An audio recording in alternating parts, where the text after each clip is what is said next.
Najma yuko kwenye mpango wa kuhakikisha anafanya mapenzi na Chado ili apate nafasi ya kuzungumza mambo yake kiundani na kuomba msamaha, kwa sababu Mama Ngwengwe alimshauri Najma kwamba akifanikisha swala zima la kufanya tendo basi atapata nafasi ya kupata msamaha, kwa sababu mwanaume siku zote sio mjanja kwenye kitanda. Baada ya kufanya tendo unaweza kumwomba chochote na akakusikia. Sasa Najma yuko katika huo mpango wa kuhakikisha anamuingiza Kingi Chado na kumpa tendo. Sasa kuna kitu ambacho kinachoendelea. Najma aliendelea kufanya shughuli mchana kutwa. Baada ya hapo anaonekana kuwa amechoka. Chado anarudi nyumbani, akaenda kumpa asante kwa sababu amefanya kazi nyingi katika chumba chake na kumfulia nguo. Sasa Najma anaonekana kupoteza fahamu kwa sababu ana njaa. Huyu binti bana, mpaka sasa nyumbani kwao kumekuwa kugumu baada ya kaka yake Dadi kuondoka, na sasa hana msaada wowote katika swala zima la chakula. Na tunaona hapa Chado anakwenda kuambiwa na Najma kwamba hajala chakula toka asubuhi, na Chado anakwenda kushangaa na kumwambia kwamba kwa nini haukuzungumza, kwa sababu ungeniambia mapema, tatizo la chakula ni tatizo dogo sana. Sasa tunaona Chado anamsaidia na anakwenda kumnunulia chakula na kumpatia Najma. Hapa akaendelea kuzungumza katika hali ya ukawaida baada ya kuona tukio lile, kwa sababu mwenzake yuko katika hali ya shida.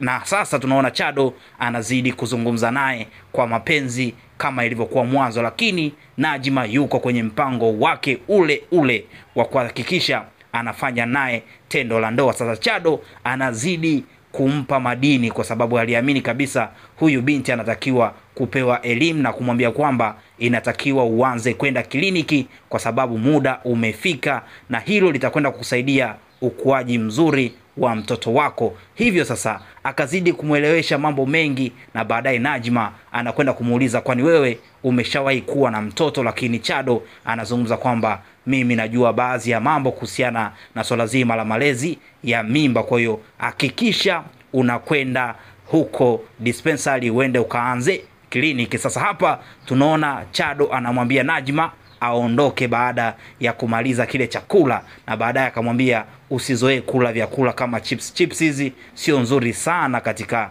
swala zima la afya yako. Sasa Najma ametambua kwamba anatakiwa kuondoka, na baadaye sasa anakwenda kutengeneza ugonjwa ambao unaweza kusababisha yeye kubaki. Anaanza kusingizia nini? Anaanza kusingizia kwamba kiuno kinauma. Sasa akaanza kulalalala pale, kiuno kinauma.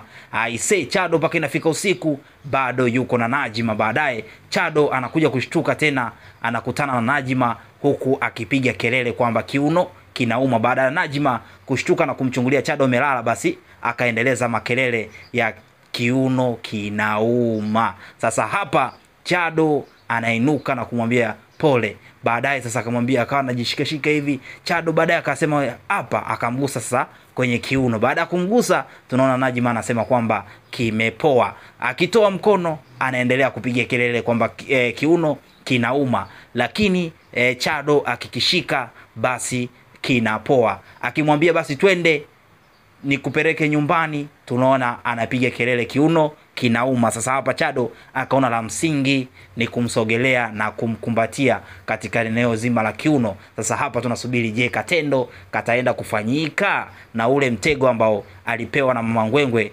utakwenda kufanikishwa? Basi moja kwa moja tunaona ndivyo ilivyo. Mapenzi ya Chado na Najma huwa yanasekeseke sana, lakini kwa sasa bado mambo hayajakaa sawa. Huko sasa kwa upande wa Jojo na Dadi mambo ni moto kweli kweli, kwa sababu hawa ni wapenda nao mpaka sasa wanaishi pamoja, lakini kumekuwa kugumu sana kwa upande wa Dadi, kwa sababu Dadi bana ni kama vile ameanza kuteswa fulani, kwa sababu Jojo bana yeye anaendelea na pilika zake, na huku akionyesha hali fulani hivi ya kutokuwa na ukaribu sana, ni kama vile yani kama vile mkataa fulani mwenzie. Basi moja kwa moja tunaona hapa Jojo nyakati za asubuhi anajiandaa kwenda kazini, basi wanaagana na Dadi, lakini Jojo anapokea simu hiyo inatoka kwa ndugu yake. Wakati anazungumza na simu, anaonekana yule ndugu yake anakuja nyumbani kwake. Baadaye sasa tunaona Jojo anazungumza naye na anakata simu na anamwambia dadi kwamba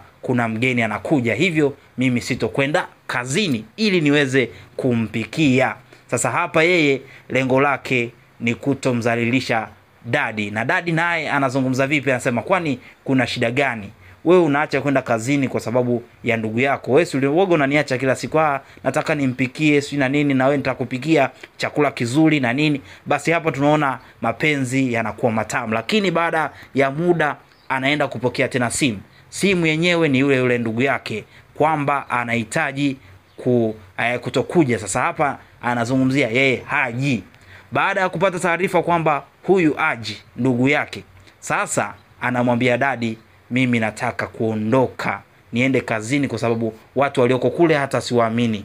Na sasa hapa tunaona dadi bana anazidi kumsoma sana Jojo baada ya kufanya tena hili tukio, kwa sababu alikuwa anataka kumpokea mgeni akahitaji kubaki, lakini mgeni akailisha kuja.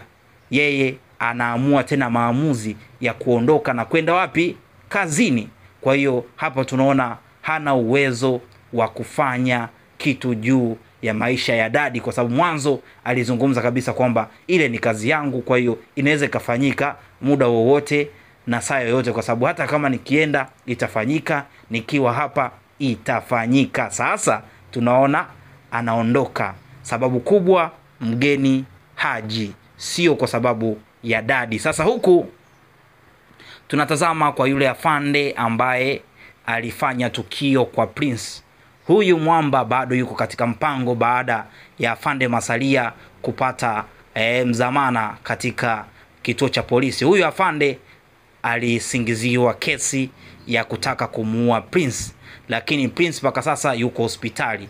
Hospitali iko kizuizini, watu hawatakiwi kumuona Prince. Sasa tunatazama huyu askari anaagiza, anazungumza kwamba anahitaji kumuondosha kabisa yule Prince kwa sababu kuna jambo ambalo linaweza kutokea. Sasa huyu askari anamwagiza nani? Anamwagiza mtu mwenye jamii ya Prince, anaenda kujieleza kwamba yeye ni dada yake. Huyu dada yake anafika kuzungumza kwamba nimekuja kumuona Prince, lakini hospitali wakawa na msimamo na kuzungumza kwamba hatuwezi kukuruhusu. Lakini yule dada akazidi kuongea, mbona ukinitazama mimi niko vile vile kama huyo ambao unazungumza naye, kwa hiyo mimi kaka akija atanikuta. Lakini hospitali walikuwa kukataa, lakini baadaye akazungumza maneno mengi sana, hospitali bana wakaamua kumruhusu. Sasa huyu dada baada ya kufika kule chemba anaonekana anavaa mavazi ya kidaktari.